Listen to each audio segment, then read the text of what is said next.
ಅವಾಂತರಗಳ ಸರಮಾಲೆಗೆ ಪುನರ್ವಸು ಮಳೆ ಕಾರವಾರ ಭಾಗದಲ್ಲೂ ಕೂಡ ಸಾಕ್ಷಿ ಆಗ್ತಾ ಇದೆ. ಕಾರವಾರದಲ್ಲಿ ಮನೆ ಮೇಲೆ ಬಂಡೆಯೊಂದು ಬಿದ್ದ ಪರಿಣಾಮ ಮನೆ ಸಂಪೂರ್ಣವಾಗಿ ಹಾನಿಗೆ ಒಳಗಾಗಿದೆ. ಬಂಡೆಕಲ್ಲು ಬಿದ್ದಂತಹ ಪರಿಣಾಮ ಮನೆ ಸಂಪೂರ್ಣವಾಗಿ ಜಖಂಗೊಂಡಿದೆ.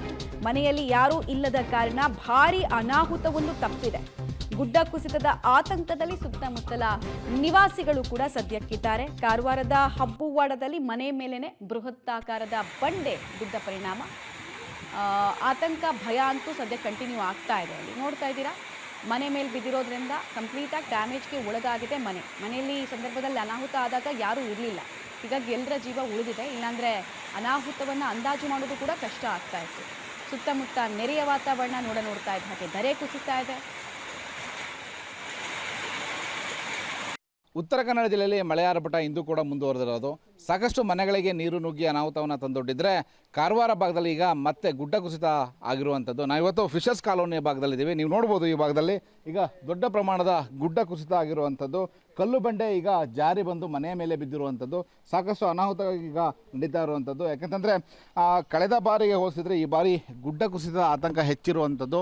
439 ಕಡೆ ಗುಡ್ಡ ಕುಸಿತ ಆಗುತ್ತೆ ಅನ್ನುವಂತಹ ಒಂದು ಸೂಚನೆಯನ್ನು ಈಗಾಗಲೇ ಹವಾಮಾನ ಇಲಾಖೆ ಮಾಹಿತಿಯನ್ನು ನೀಡಿತು. ಅದರಲ್ಲೇ ಈಗ ಕಾರವಾರ ಭಾಗದಲ್ಲಿ ಈಗ ಗುಡ್ಡ ಕುಸಿತ ಆಗಿದೆ. ಹೊನ್ನಾವರ ಭಾಗದಲ್ಲಿ ಕೂಡ ನಿರಂತರವಾಗಿ ಗುಡ್ಡ ಕುಸಿತ ಆಗ್ತಾ ಇರುವಂಥದ್ದು. ಇವತ್ತು ಕಾರವಾರ ಭಾಗದಲ್ಲಿ ಫಿಶರ್ಸ್ ಕಾಲೋನಿಯ ಮನೆಯ ಮೇಲೆ ಇವತ್ತು ಗುಡ್ಡ ಕುಸಿತ ಕಲ್ಲು ಬಂಡೆ ಬಿದ್ದಿರುವಂಥದ್ದು ನೀವು ನೋಡ್ಬೋದು. ಆ ಭಾಗದಲ್ಲಿ ಸಾಕಷ್ಟು ಡ್ಯಾಮೇಜ್ ಕೂಡ ಆಗಿರುವಂಥದ್ದು.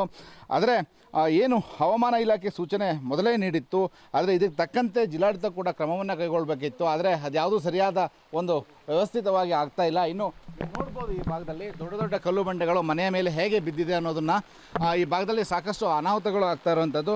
ಇನ್ನು ನಾವು ಮನೆ ಯಜಮಾನರನ್ನು ಕೂಡ ಮಾತಾಡಿಸ್ತೀನಿ, ಯಾಕಂತಂದರೆ ಅವರ ಮನೆ ಸಾಕಷ್ಟು ಅನಾಹುತ ಆಗಿರುವಂಥದ್ದು. ಸರ್, ಏನೇನಾಯಿತು, ಎಷ್ಟೊತ್ತಿಗೆ ಆಯಿತು? ಇವತ್ತು ಬೆಳಿಗ್ಗೆ ನಾವು 5:45ಕ್ಕೆ ಮಲಗಿರುವಾಗ ಕಲ್ಲು ಬಿದ್ದಂಥ ಶಬ್ದ ಕೇಳಿಸಿತು ನಮಗೆ. ಬಂದು ಹೊರಗಡೆ ನೋಡಿದಾಗ ಪೂರ್ತಿ ಗುಡ್ಡ ಇಲ್ಲಿ ಕುಸಿದು ಬಿದ್ದಂತ ಕಂಡು ಬಂತು. ಪೂರ್ತಿ ಮೇಲಿಂದ ದೊಡ್ಡ ದೊಡ್ಡ ಬಂಡೆಗಳು ಬಿದ್ದು ನಮ್ಮ ಮನೆಗೆಲ್ಲ ಪೂರ್ತಿ ಡ್ಯಾಮೇಜ್ ಆಗಿದೆ. ಇದರಿಂದ ನಮಗೆ ತುಂಬ ಹಾನಿ ಉಂಟಾಗಿದೆ. ಅದಕ್ಕೆ ನಮಗೆ ಜಿಲ್ಲಾಡಳಿತ ಒಂದು ತಕ್ಕ ಪರಿಹಾರ ನೀಡಬೇಕಾಗಿ ನಾನು ತಮ್ಮಲ್ಲಿ ಕೇಳ್ಕೊಳ್ತಾ ಇದ್ದೇನೆ. ಸದ್ಯ ಈ ಭಾಗದಲ್ಲಿ ಸಾಕಷ್ಟು ದೊಡ್ಡ ಪ್ರಮಾಣದಲ್ಲಿ ಗುಡ್ಡ ಕುಸಿತ ಆಗ್ತಿದೆ. ಮತ್ತಷ್ಟು ಗುಡ್ಡ ಕುಸಿತ ಆಗುವಂತಹ ಸಾಧ್ಯತೆಗಳಿದ್ದಾವೆ. ಒಟ್ಟಿನಲ್ಲಿ ಜಿಲ್ಲೆಯಲ್ಲಿ ಸಾಕಷ್ಟು ಅನಾಹುತಗಳು ಈಗ ವರದಿಯಾಗ್ತಾ ಇದ್ದಾವೆ.